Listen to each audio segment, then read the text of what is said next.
Of all the meaningless debates being had in American politics in the run-up to the presidential election, none is more infuriating than the schism over voter ID laws, because the answer is so clear, and yet we remain gridlocked.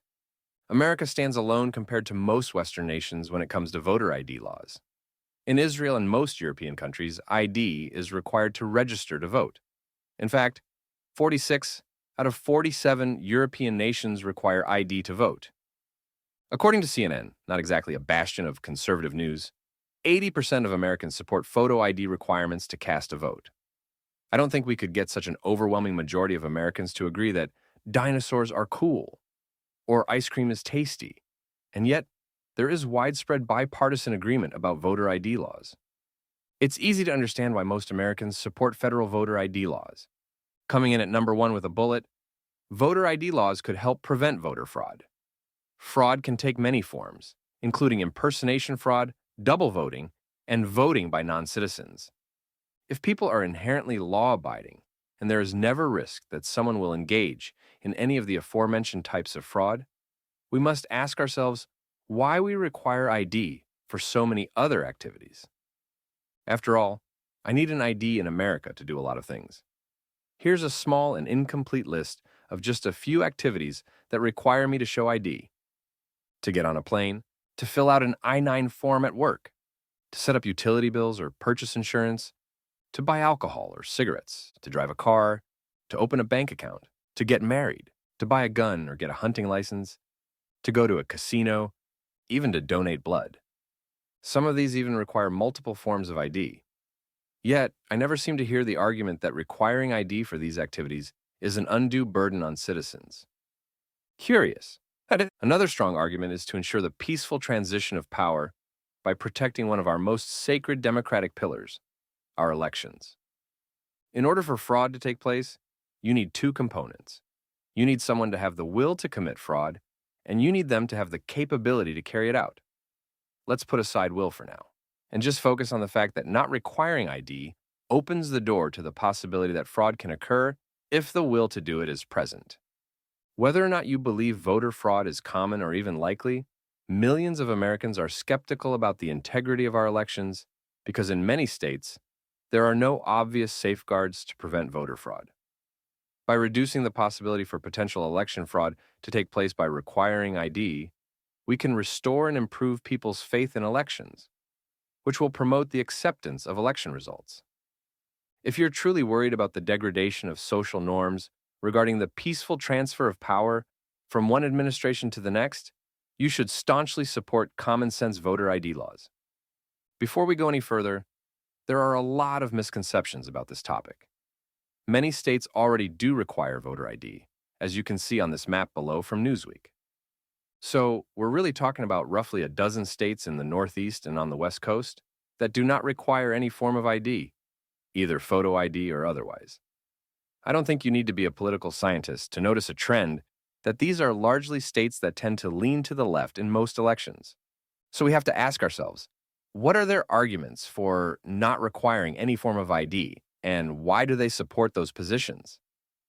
Economically challenged communities might be disenfranchised if they're unable to obtain IDs. This would be a generous interpretation of this argument that some people may not be able to take off work or don't have the means to get to the DMV to get an ID. A cynic would argue that the left actually believes that minorities are either too stupid or lazy to obtain a government ID, and therefore will not vote if one is required.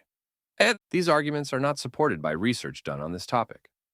A recent study highlighted in Vox News, again, I am intentionally citing liberal media outlets, showed that voter ID laws do not meaningfully discourage voter turnout. This is a hollow and classist argument that simply has no basis in reality. And another claim is that it's important that the states decide voter laws and not the federal government. According to Ballotpedia, on a national level, the Federal Election Commission, FEC, is responsible for enforcing federal campaign finance laws. Since 1975, the FEC has managed public funding of presidential campaigns.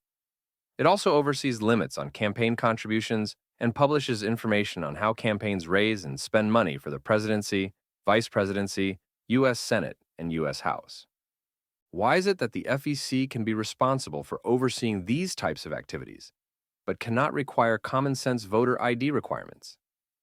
Indeed, the Elections Clause in Article 1 of the U.S. Constitution does give states the power to set the times, places, and manner of elections.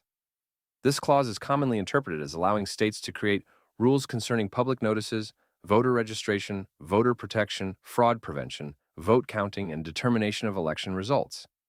That said, the clause also holds that any laws Congress may pass regulating congressional elections would preempt state law.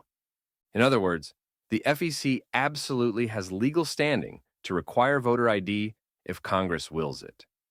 I am left with only one last logical conclusion as to why anyone would oppose voter ID laws. They believe voter fraud may benefit their political team.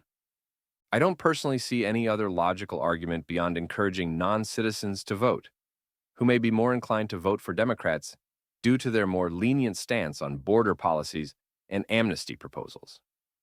Why else would only predominantly blue states be the ones encouraging, or at least ignoring, potential voter fraud? I encourage you, if you disagree with me, to let me know why in the comments. I am open-minded and willing to listen to logical arguments and facts if you are.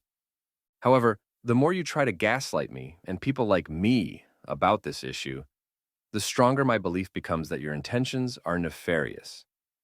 To sum up, if we agree that voter fraud is rare, which I am willing to concede is probably true, and we agree that voter ID laws will not meaningfully impact turnout with citizens who can legally vote, why not require every voter to show ID? This would eliminate a significant source of mistrust in the country that could help unite us without any negative impacts. People have fought and died for our right to vote, and to be flippant about protecting voting integrity is shameful. Let's pass voter ID requirements as federal law in every state so we can move on from this issue and on to much more important and consequential debates.